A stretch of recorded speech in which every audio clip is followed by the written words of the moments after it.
जय Hind everyone, welcome to the mission NDA.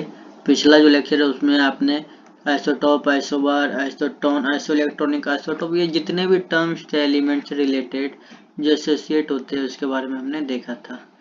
आज का जो लेक्चर है ये पार्ट 3 होगा। इसमें जो है हम इसके आगे का देखेंगे जिससे कि हम स्ट्रक्चर ऑफ एटम जल्दी से ख़त्म कर सकें। ये जो लेक्चर होगा इसमें हम स्ट्रक्चर ऑफ एटम को ख़त्म कर देंगे। तो इसमें जो है आप देख सकते हैं, जो पहला पॉइंट है लाइट के ऊपर, photon is considered as massless. तो लाइट जो है ये क्या होता है, एक पैकेट ऑफ एनर्जी होता है जिसको कि फोटोन कहा जाता है। ठीक है, फोटोन जो है वो मासलेस होता है, एक बंडल ऑफ एनर्जी होता है। एनर्जी ऑफ लाइट जो है वो क्या होता है, E equal to m c square, जहाँ पे कि m जो होता है ये होता है मास ऑफ लाइट पार्टिकल। वो जो c होता है ये होता है speed of light, speed of light. उसके बाद अब देख सकते हैं यहाँ पे फोटोन जो है, फोटोन क्या होता है। तो फोटोन को जो है एच वी से ये किया जाता है, एच जिसका फॉर्मूला होता है एच सी बाय लेमडा होता है। ठीक है, तो इसमें जो है आप h c by h b equal to h c by lambda होता है, तो आप इसको ऐसे लिख सकते हैं कि एच सी भी यहाँ पे आ जाएगा, तो ये क्या हो जाएगा एच बाय लेमडा। एच का जो वैल्यू है वो होता है 11240 इलेक्ट्रॉन वोल्ट नैनोमीटर, यहाँ पे है, इसका वैल्यू दिया गया है। उसके बाद देखिए क्या दिया है, क्वांटम एफिशिएंसी और क्वांटम फील्ड का जो फॉर्मूला होता है वो होता है number of molecules reacting upon number of quarter absorbed. इसको बोला, ये जो है क्वांटम एफिशिएंसी कहा जाता है इसको। इसमें जो है इसके बाद आता है आइसोटॉप्स के बारे में, जो हमने यहाँ पे पढ़ा था पहले से। ये देखिए यहाँ पे जो ये लिखा हुआ है, ये जो फॉर्मूला है ये आपको न्यूमेरिकल सॉल्व करने में बहुत ही ज़्यादा हेल्प करेंगे, तो इसलिए ये जो है बहुत ही ज़्यादा इंपॉर्टेंट है। दिया गया है E equal to h nu is equal to m c square, यहाँ पे कि m जो है पीछे हमने पढ़ा था मास हो जाएगा, मास ऑफ लाइट। c हो जाएगा स्पीड ऑफ लाइट। ठीक है, स्पीड ऑफ लाइट हो जाएगा। दिया गया 1/λ is equal to V bar. V bar जो होता है इसको वेव नंबर कहा जाता है, वेव नंबर। और 1/λ इज इक्वल टू वी बार दिया गया है, 1/λ इज इक्वल टू वी बार। इसका मतलब हम बोल सकते हैं कि वी बार जो है ये इन्वर्सली प्रोपोर्शनल है। ठीक है, इन्वर्सली प्रोपोर्शनल है, वेव नंबर जो है वेवलेंथ से इन्वर्सली प्रोपोर्शनल है। दिया गया है E is equal to h c by lambda, energy is equal to h c by lambda.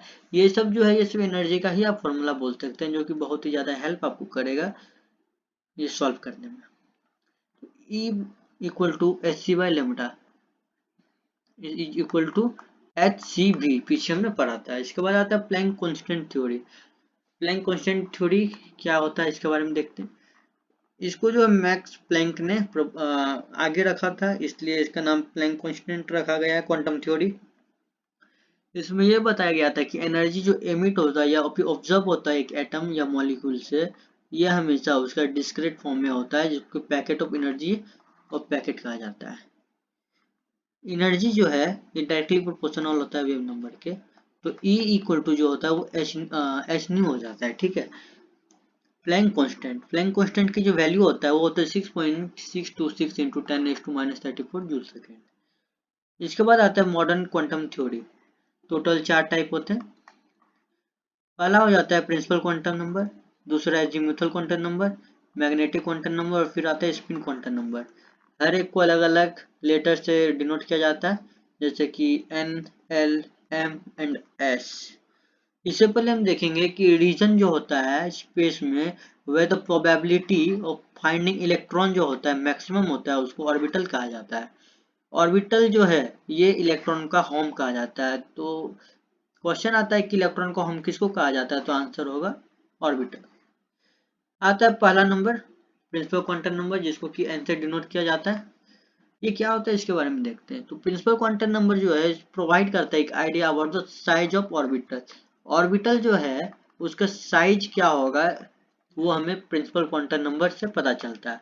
It provide the main energy cell of the electron, ये जो है मेन एनर्जी देता है इलेक्ट्रॉन के सेल को। एन इज ऑलवेज पॉजिटिव, इसमें जो N है वो ऑलवेज क्या होगा, पॉजिटिव होगा integer greater the n value greater bigger the orbital, जो एन की वैल्यू बड़ा होगा तो ऑर्बिटल जो है उसका वो भी बड़ा होगा। इसका मतलब n is directly proportional to o. N give direct value of number of subshell, n से जो हमें डायरेक्ट पता चलता है वैल्यू ऑफ सबसेल। उसके बाद आता है एजीमुथल क्वांटम नंबर, जिसको कि एल से डिनोट किया जाता है। इसमें हमें सबसेल के बारे में पता चलता है कि ऑर्बिटल आर प्रेजेंट, ऑर्बिटल जो कौन से सबसेल में। Therefore, azimuthal quantum number define the shape of orbital, ये जो है shape of orbital को बताता है। shape of orbital मैं यहाँ लिख देता हूँ, shape of orbital को जो है डिफाइन करता है। all the orbital within the subshell है identical in shape, जितने भी सबसेल हैं उनके वो सब आइडेंटिकल इन शेप है। यहाँ पे आप देख सकते हैं ये कोई एजीमुथल क्वांटम नंबर दिया है, उसका ऑर्बिटल दिया गया है। अब जैसे कि एस पी डी और एफ, तो कौन सा ऑर्बिटल में कौन सा शेप बनेगा ये इंपॉर्टेंट होता है, इसको आप मार्क कर लीजिए, ये एनडी में आ सकता है। एस में जो है स्फेरिकल शेप बन जाएगा, पी में डंबल शेप बनता है और डी में क्या बनता है, डबल डंबल शेप हो जाता है। ठीक है ना, ये डंबल शेप है तो एक जो है यहाँ से जो ऐसा हो जाता है, यही है नीचे आ जाता है, इसको बोलते हैं डबल डंबल शेप। ठीक है, डबल डंबल के बाद आता है नंबर ऑफ ऑर्बिटल। फॉर्मूला आता है number of orbital in subshell find करना होता है, तो हमें फॉर्मूला यूज करना होता है 2l+1, जहाँ पे कि l क्या है, azimuthal quantum number. Number of orbital अगर जो n दिया गया हमें पहले से, तो ये फॉर्मूला ना यूज करके हम डायरेक्ट n का स्क्वायर लिख देंगे। SPDF देखो सबसेल दिया गया है, जैसे कि L0 दिया है, हम क्या करेंगे, जो चीज हमें गिवन होगा हर चीज को 2 से पहले मल्टीप्लाई कर देंगे और +1 कर देंगे। जैसे 1 है तो 2 × 1 + 1, 2 अगर हो 2 × 2 + 1, ऐसे करके जो ये फाइंड करना होता है।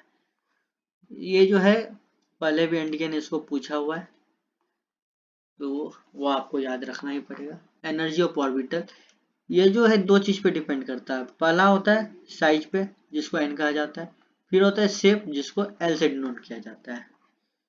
Hydrogen atom energy of orbital depend on n value, मतलब कि साइज के ऊपर डिपेंड होता है। Hydrogen atom for greater the n value greater is energy, मतलब कि हाइड्रोजन एटम का अगर जो एन जो है ग्रेटर होगा तो उसका एनर्जी भी क्या होगा, ग्रेटर होगा। N is directly proportional to E for hydrogen atom. Next देखते हैं, greater the n+1 value greater the energy of orbital. अगर n+1 n+l का वैल्यू जो है ग्रेटर होगा तो एनर्जी जो है ग्रेटर होगा, ये तो कॉमन सेंस वाली बात है।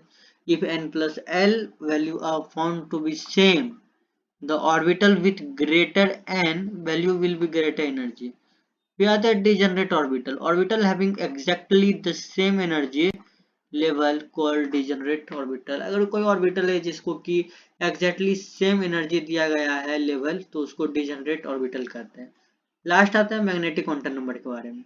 मैग्नेटिक क्वांटम नंबर जो है स्पेसिफाई करता है गिवन सबसेल को। मैग्नेटिक क्वांटम नंबर जो है डायरेक्शन को मेनली जो है स्पेसिफाई करता है। m equal to +L2 -L, मतलब कि ये +L से लेके -L तक जाता है। Number of electron is given subshell का फॉर्मूला है 2 × 2l+1। Number of electron 2n²। ये जो है ये देखिए, ये सबसेल के बारे में दिया गया है, ये मेन सेल के बारे में दिया गया है। ठीक है, उसके बाद जो है शेप दिया है, जो एस सबसेल L0 है तो नंबर ऑफ ऑर्बिटल 2l+1 हो जाता है। L0 है तो क्या हो जाएगा, 2 × 0+1 तो =1 हो जाएगा। P सबसेल है L1 है तो 12+1 तो यहाँ पे जो है 3 हो जाएगा। तो आज का जो इसमें है हम ये सब देख रहे हैं। इसके बाद जो है आता है डी सबसेल के बारे में। डी सबसेल में L = 2 है, नंबर ऑफ ऑर्बिटल = 12+1 5 हो जाएगा, ये शेप दिया गया है। लास्ट आता है स्पिन क्वांटम नंबर के बारे में।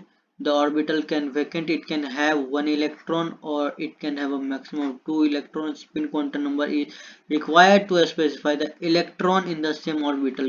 अब कौन से ऑर्बिटल में कहाँ पे इलेक्ट्रॉन है, ये हमें स्पिन क्वांटम नंबर से पता चलता है। इसका फॉर्मूला दिया गया है S = +1 से ले +½ से लेके -½ ठीक है ना। तो आज के लिए जो है ये इतना ही था, जिसमें कि हमने एटॉमिक स्ट्रक्चर, जो स्ट्रक्चर ऑफ एटम जो है ये हमने खत्म कर दिया, ठीक है ना। 3 पार्ट टोटल लगे थे। अब इससे जो है आपका 5 से 6 क्वेश्चन कंफर्म हो गया है और आप ये इजीली कर सकते हैं। तो ये मेरा जो है हैंड रिटन नोट से जो है मैं आपको पढ़ा रहा हूँ, जिससे कि आपको बहुत ही ज़्यादा हेल्प मिलेगी। तो अब अगला वीडियो किस पे बनाना है वो आप कमेंट कर सकते हैं, और कोई दिक्कत हो तो आप कमेंट करिएगा, मैं आपका आंसर जरूर दूंगा। धन्यवाद।